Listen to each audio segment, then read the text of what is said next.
Hi, my name is Bibek Adhikari. I am an English instructor. In today's class, we are going to solve the reading portion of Unit 4, that is a field trip. In this section, we shall be reading the unit and solving the exercise portion. So let's begin. So we are now going to start the reading portion of Unit 4, that is a field trip. In this section, we shall be learning about how to give proper instructions. Also, we shall be dealing with how to give proper guidelines.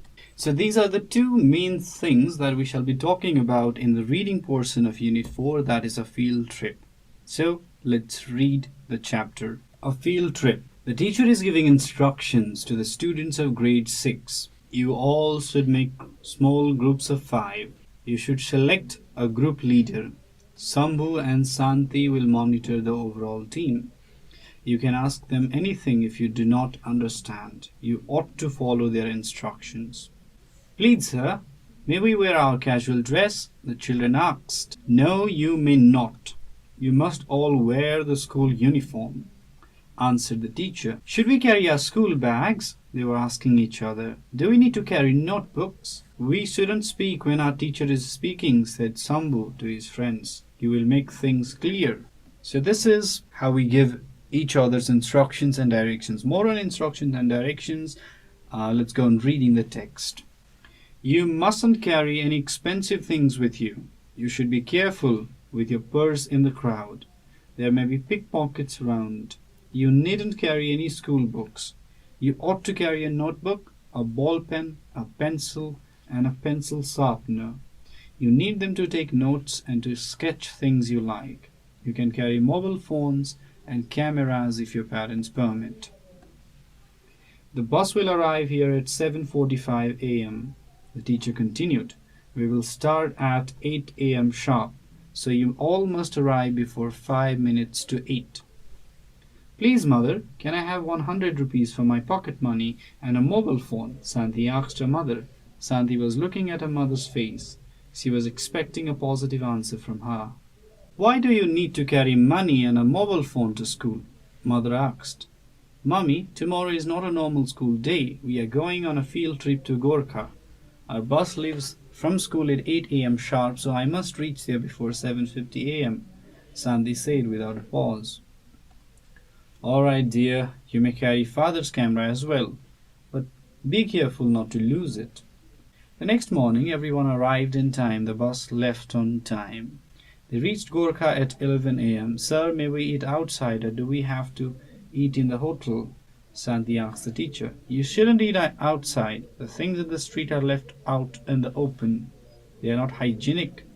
They are not good for health, said the teacher. They all had lunch in the hotel.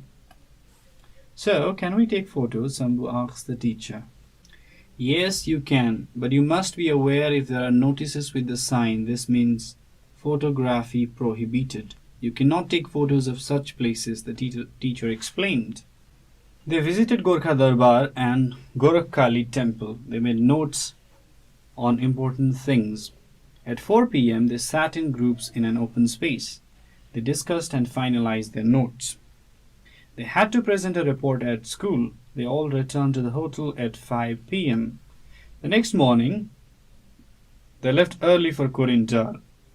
They were excited to watch the cable cars. The cars were hanging on a rope like bats. It took nearly 10 minutes for them to reach the Manakamana temple. After offering their prayers, they had their lunch in a hotel. They made notes of interesting things and also took photographs. Finally, they came down to Korintar. Then they drove back to school singing songs on the way. So that was the reading portion. Now let us understand how different structures are used in order to give instructions.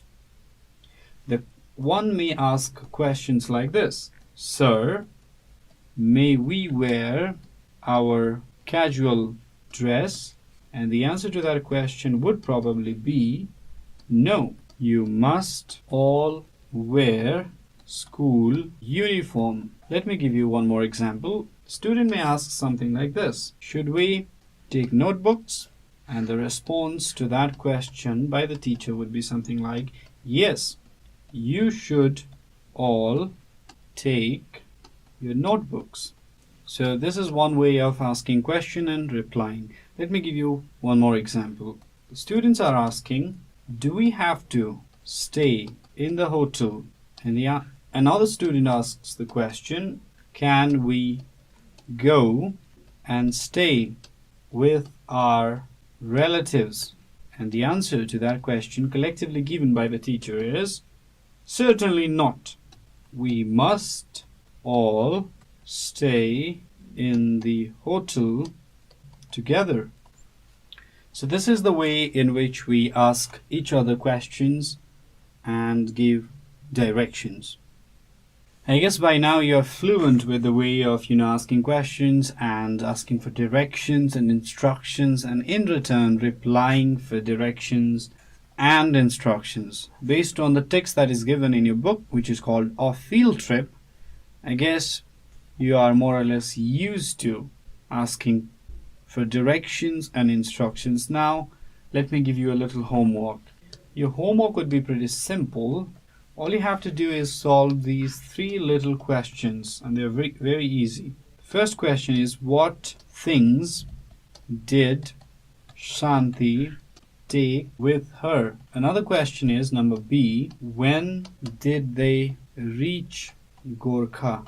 So the last question for the homework is, what were hanging on the wire like bats? So these 3 questions are in fact your homework. So with this we have come to end of today's class. If you have any questions or suggestions regarding these video series, feel free to write us at learning@deerwalk.edu.np. Thank you.